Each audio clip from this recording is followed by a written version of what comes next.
I used to live in Spain back in the early aughts. My husband and I left a few months after our daughter was born. Back then, I wasn't connected to Spain or Asturias the way that I am now. I think a big part of that is where I used to live. Don't get me wrong, I loved Avilés. I loved my apartment in Avilés. It's as big as the house that I live in now. It had this grand foyer and a massive living room. And the best part was that it had two bathrooms, one for me, one for my husband. It was way too big for a couple who were expecting a child. It was worth it though. Back then, we paid €400 a month for such an enormous space. I went online to see if any of the units in that building were for sale or for rent. It appears that they divided the units in half. Like I said, it was an enormous apartment. There were steps from El Ayuntamiento. Many of the places that we used to visit are gone. They've been replaced, but our favorite cafe is still there. And when we visit Avilés occasionally, we stop by and have a pincho and a drink. And the same server from 20 years ago still takes care of us. It feels really familiar, but it doesn't grab me the way that Lastres does. We ended up living here by chance. The house we were supposed to buy in Culiero didn't work out. I was frustrated searching for homes from abroad. Houses listed weren't available. Listing photos were shot with wide-angle lenses that made minuscule spaces feel grand. Some listings weren't even responded to at all.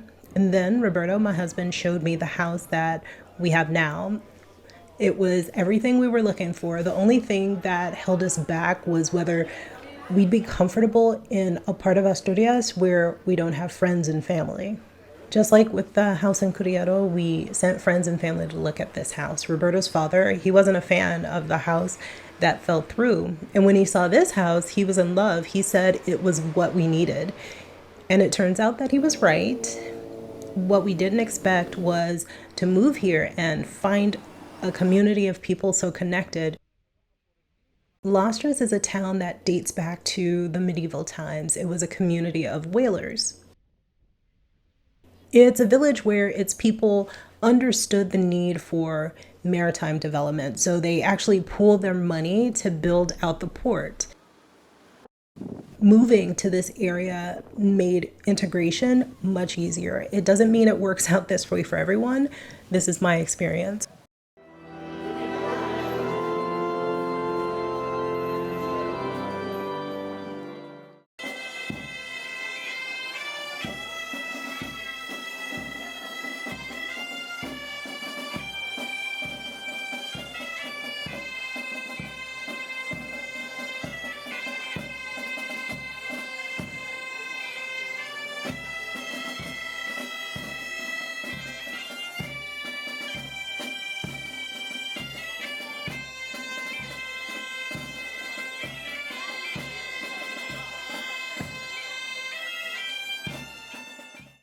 What isn't easy is getting from the port to home.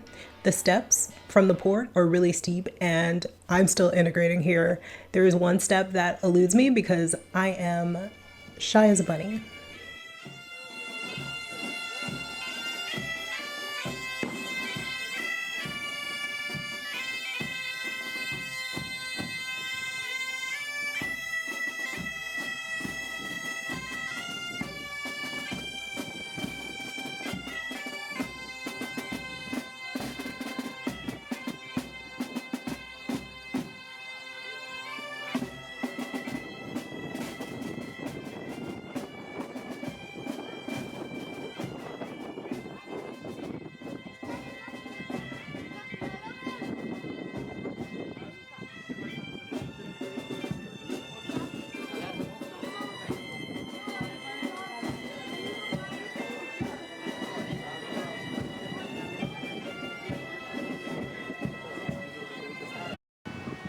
I've learned to navigate civil service. Decentering my expectations from the system I lived in for most of my life helps with that a lot.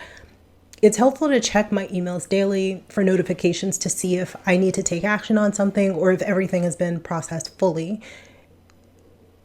If I've done everything required, I just wait patiently. because being impatient doesn't move anything faster. It could even, it can actually slow things down, in my opinion.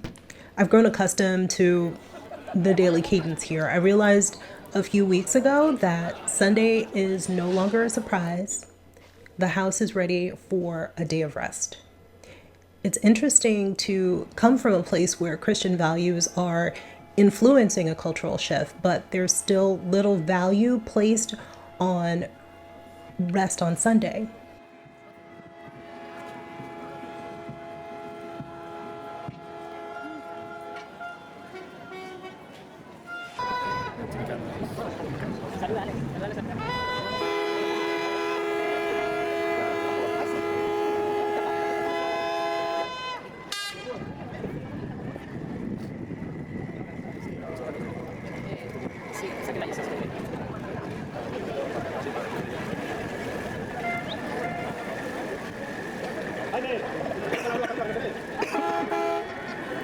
Last year, I saw this procession for the Fiesta del Carmen from my store. This year, I wanted to watch it from different venues. Most importantly, I wanted to see the image of the Virgin sent to sea and return. This is a tradition of many coastal towns in Spain. Once the Virgin is at sea, there are prayers for protection over the village. She's tasked with keeping the town safe from storms and shipwrecks, to bless the waters and fishing grounds. She is the star of the sea, the protector and patron saint of sailors, fishermen, and everyone who depends on the sea for their lives and livelihoods.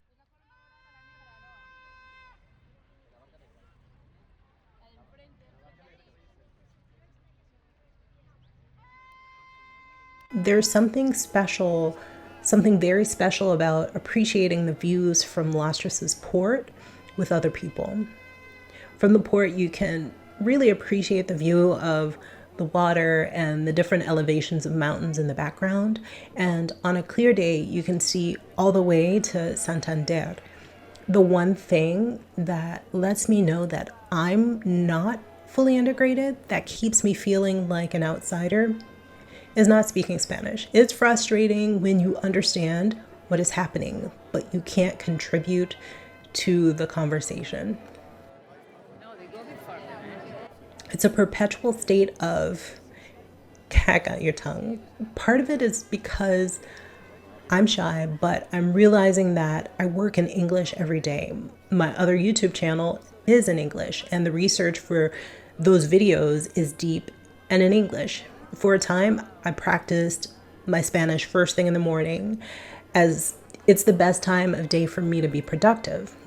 Once I was done, I would get to work on one of my videos for the other channel. Unlike this channel, where I discuss topics from the heart, that channel actually requires me to research and develop the information that I share. The way I've been working is not working for me. If you have any Spanish books that you'd like to recommend to me, please share their names in the comments.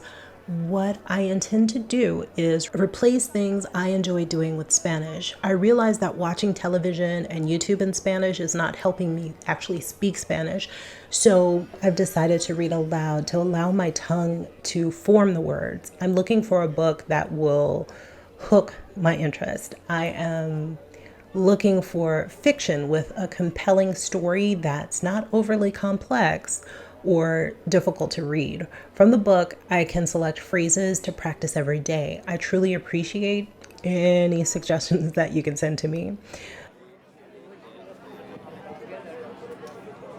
Without this one step, I won't be fully integrated here. Growing up in Miami, I would see people who'd moved there from Cuba, Puerto Rico, and other Spanish-speaking places, and they just couldn't speak English. They would understand what I would say, but couldn't respond to me. I know how that feels now.